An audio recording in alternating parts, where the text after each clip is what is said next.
Hello दोस्तों, welcome. Kriska strapping solutions limited company का IPO open होने वाला है। कंपनी के डिटेल्स देखेंगे, जैसे कंपनी करती क्या है, कब से मार्केट में, कंपनी का फाइनेंशियल स्टेटस देखेंगे, सेल्स ग्रोथ कैसा है, प्रॉफिट ग्रोथ कैसा है, आईपीओ ओपनिंग क्लोजिंग डेट देखेंगे, जीएमपी अभी क्या चल रहा है, और इस आईपीओ में अभी अप्लाई करें या अवॉइड करें ये भी देखेंगे। तो दोस्तों, जैसे मैंने आपको कंपनी का नाम बताया, क्रिस्का स्ट्रैपिंग सॉल्यूशंस आईपीओ, जो कि 16 मई को ओपन हो रहा है और 19 मई 2023 तक चलेगा। अभी कंपनी करती क्या, कब से मार्केट में, तो कंपनी की स्थापना दिसंबर 2017 में हुई, यानी कि कंपनी का 5.5 साल से मार्केट में प्रेजेंस है। और अभी कंपनी अभी करती क्या है, तो कंपनी मैन्युफैक्चरिंग करती है और होलसेलर है। किस चीज़ की? स्ट्रैपिंग टूल्स और स्ट्रैपिंग सील। ये क्या होता है दोस्तों? जो बड़े बड़े पैकिंग करते हैं, इसके लिए स्टील की पट्टियाँ रहती हैं और उन्हें लॉक करने के लिए स्ट्रिपिंग सील भी है। तो ये दोनों चीज़ें कंपनी यहाँ पे बनाती है। इसके लिए कंपनी का मैन्युफैक्चरिंग प्लांट जो कि चेन्नई में स्थित है, इसकी कैपेसिटी 18,000 मैट्रिक टन की यहाँ पे स्टील की स्ट्रिप यानी पट्टियाँ बनाती है। और जो सील है 80 मिलियन सील बनाती है, जो कि ईयरली इसका प्रोडक्शन है। अभी जो कंपनी अपने प्रोडक्ट बनाती है, इसके लिए कंपनी के पास PLC control automatic production line है। और इसके लिए कंपनी को हीट प्रोसेस भी करनी पड़ती है, ट्रीटमेंट भी है, तो वो ऑटोमेटिक है।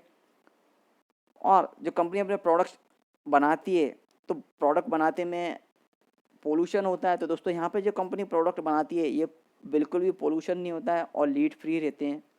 और जो कंपनी स्टील की स्ट्रिप बनाती है, पट्टी बनाती है, वो 500 किलो, जिसे जंबो कोयल बोलते हैं, इतनी कंपनी बनाती है। अभी अपने प्रोडक्ट कंपनी इंडिया में तो सेल करती है, इंडिया के बाहर अमेरिकन और यूरोपियन कंट्री में प्रोडक्ट अपने एक्सपोर्ट करती है। दोस्तों, अमेरिकन और यूरोपियन कंट्री में कुछ भी एक्सपोर्ट करना इतना ईजी नहीं रहता है। इसके लिए क्वालिटी देनी पड़ती है, और इसके लिए जो क्वालिटी के कंप्लाइंस रहते हैं, सर्टिफिकेट रहते हैं, वो भी कंपनी को निकाल के रखने पड़ते हैं। तो कंपनी के पास ये सर्टिफिकेट अवेलेबल है। और कंपनी पे 50 एम्प्लॉई है जो कि कंपनी के लिए काम करते हैं। जैसे कि मैंने आपको बोला, 16 मई को आईपीओ ओपन हो रहा, 19 मई 2023 तक चलेगा। फेस वैल्यू 10 रुपये पर शेयर है और प्राइस 51 से 54 रुपये पर शेयर है। लॉट साइज 2000 शेयर्स का है, जिसमें टोटल इशू साइज 17.93 करोड़ का, जो कि टोटल फ्रेश है, यानी कि पूरा पैसा कंपनी के ग्रोथ में ही उपयोग में लाया जाएगा। और issue type book build issue है। लिस्टिंग एनएसई ऐसे एसएमई होगा। और रिजर्वेशन देखें तो दोस्तों, यहाँ पे सभी कैटेगरी के लिए यहाँ पे रिजर्वेशन रखा गया है। जबकि एसएमई आईपीओ क्यूआईबी कैटेगरी के लिए 50% का, एनआई जिसमें एचएनआई कैटेगरी बोलते हैं, 15% का अलॉटमेंट, और डिटेल कैटेगरी के लिए 35% का अलॉटमेंट रखा गया है। टेंटेटिव टाइम टेबल में 16 मई को आईपीओ ओपन, 19 मई तक चलेगा। 24 मई को यहाँ अलॉटमेंट होगा। 25 मई को जिन्हें अलॉटमेंट नहीं मिलेगा उनका पैसा रिफंड करना स्टार्ट हो जाएगा। 26 मई को जिन्हें अलॉटमेंट मिलेगा उनके डीमेट अकाउंट में शेयर क्रिएट होंगे। 29 मई को लिस्टिंग है। और लॉट साइज में दोस्तों, यहाँ पे जैसे कि मिनिमम 1 लॉट और मैक्सिमम 1 लॉट, हम जैसे रिटेल इंडिविजुअल इतना अप्लाई कर सकते हैं, जिसमें 2000 शेयर्स रहेंगे। 1,08,000 अमाउंट इन्वेस्टमेंट में लगेगा। और एचएनआई कैटेगरी में हम 2 लॉट अप्लाई कर सकते हैं, जिसमें 4,000 शेयर्स रहेंगे, 2,16,000 अमाउंट इन्वेस्टमेंट में लगेगा। और दोस्तों, अभी कंपनी का फाइनेंशियल ग्रोथ देखते हैं कैसा है। अभी दोस्तों, यहाँ फिगर लैक्स में है। और मार्च 20, मार्च 21, मार्च 22, और यहाँ फेब 23 यानी मार्च 23 तक की आप सोच सकते हैं फिगर है। थोड़ा सा 1 महीने का ही फ़र्क है, 1.5 महीने का। तो एसेट मार्च 20 में कंपनी की 915.75 लाख की, जो कि मार्च 21 में बढ़ के 1,292, और मार्च 22 में 1,544, फेब 23 तक 2,696 लाख की कंपनी की एसेट। तो एसेट कंपनी की बेस पे यहाँ पे बढ़ी है, ग्रोथ दर्ज की है एसेट में। रेवेन्यू ग्रोथ देखें तो मार्च 20 में 98.15 लाख का, जो कि 21 में देख सकते हैं 971 लाख का। अभी ये ह्यूज गैप देखने को मिल रहा है। क्यों देख रहा है? तो ये कोरोना इम्पैक्ट की वजह से भी देखने को मिल रहा है। और वहीं आप कंपनी के प्रॉफिट में भी यहाँ इम्पैक्ट आया है, क्योंकि यहाँ पे कोरोना इम्पैक्ट की वजह से यहाँ पे प्रॉफिट की जगह पे यहाँ पे कंपनी को लॉस हुआ है 223.92 लाख का। वहीं मार्च 21 में भी कंपनी को लॉस हुआ है 67 लाख का। पर हम मार्च 22 में देखें तो कंपनी का रेवेन्यू भी और भी ग्रोथ देखने को मिली है, जो कि मार्च 21 के मुकाबले यहाँ डबल रेवेन्यू ग्रोथ आया है 1,871 लाख का। और प्रॉफिट कंपनी का 150 यानी 151 लाख का हुआ। वहीं पे फेब 23 में देखें तो 6,351 लाख का कंपनी का रेवेन्यू, और प्रॉफिट देखें तो दोस्तों यहाँ पे 786 लाख का। तो अच्छा खासा यहाँ पे कंपनी ने प्रॉफिट कवर किया है पिछले सालों में 22 और 23 में। अच्छा खासा रेवेन्यू बोलें या प्रॉफिट कर लें, ग्रोथ दर्ज की है कंपनी ने। वहीं पर नेटवर्थ देखें तो दोस्तों मार्च 20 में 64.34 लाख का, जो कि मार्च 21 में माइनस में गया 120 लाख का, और कंपनी ने दोबारा अपना नेटवर्थ 159 लाख तक लेके गई मार्च 22 में, और फेब 23 तक 945 लाख का। तो नेटवर्थ भी कंपनी के बड़े हैं, हालांकि 21 में थोड़ा सा माइनस में गए।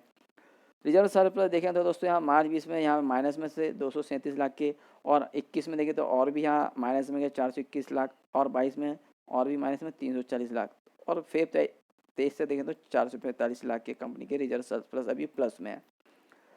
बोरोइंग यानी कर्ज देखें कंपनी का मार्च 20 में 827 लाख का, जो कि मार्च 21 में बढ़ के 1337 लाख का, और मार्च 22 में कंपनी ने अपना कर्ज कम किया 939 लाख, और फेब 23 में 1193 लाख का। तो कंपनी पे यहाँ पे कर्ज है, तो ये एक माइनस पॉइंट है। और रिजर्व सरप्लस भी दोस्तों यहाँ कंपनी के पिछले साल में माइनस में रहे, अभी यहाँ आईपीओ आ रहा है तो उस वजह से हो सकता है प्लस में आ गए हैं, तो थोड़ा सा यानी फिगर चेंज होती है आईपीओ के लाने के टाइम।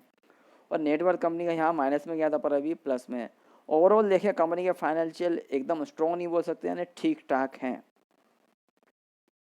अभी आईपीओ लाने का रीज़न तो कंपनी यहाँ पे आईपीओ का जो पैसा आएगा उससे कैपिटल एक्सपेंडिचर करेगी, यानी मशीन खरीदेगी कंपनी, जिससे जो न्यू स्ट्रैपिंग लाइन यहाँ पे यानी प्रोडक्शन फैसिलिटी कंपनी यहाँ पे सेटअप करेगी, यानी कि कंपनी का प्रोडक्शन और बढ़ेगा, ग्रोथ दर्ज करेगी आगे चल के कंपनी रेवेन्यू ग्रोथ में। और कंपनी और भी जो आईपीओ से पैसा आएगा इसका उपयोग कंपनी पे जो कर्ज है उसको चुकाने में, जितना हो सकेगा उतना कर्ज चुकाने का प्रयत्न करेगी कंपनी। तो यहाँ पर्पज़ अच्छे हैं कंपनी, एक तो कंपनी अपना प्रोडक्शन बढ़ा रही है और जो कर्ज है कंपनी का कम कर रही है, यानी कि दोनों चीज़ें कंपनी के आगे रेवेन्यू ग्रोथ में ले जाने में सहायक रहेंगी। और जनरल कॉर्पोरेट पर्पस और issue expenses.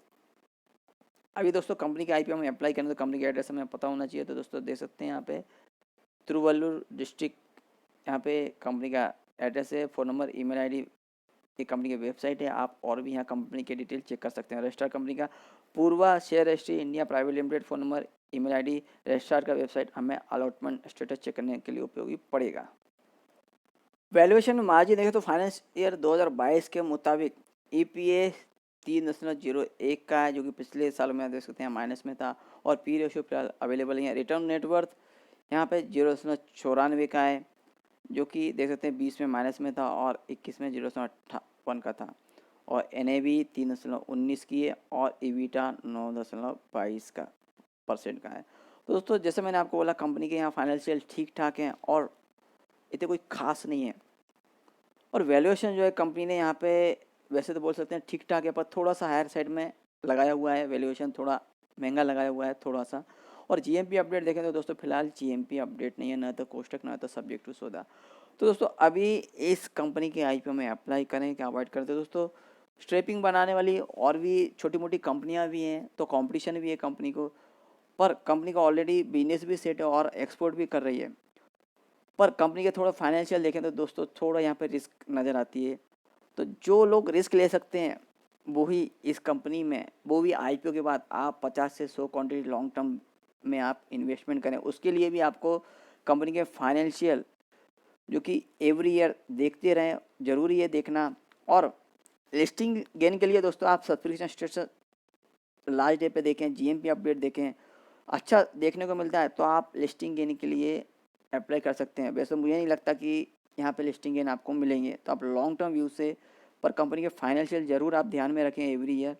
Long term view से 50-100 क्वांटिटी आप कैरी कर सकते हैं, जबकि स्टील का जो कंपनियाँ हैं उनके शेयर में कभी भी ज़्यादा रिटर्न नहीं मिले हैं, जो भी है चार्ट ऐसा अप्स एंड डाउन भरा हुआ रहता है, तो ये भी आप ध्यान रखते हुए चलें। तो दोस्तों और भी आईपीओ आ रहे हैं और भी अपडेट आते रहेंगे। अपडेट के लिए please like share subscribe channel.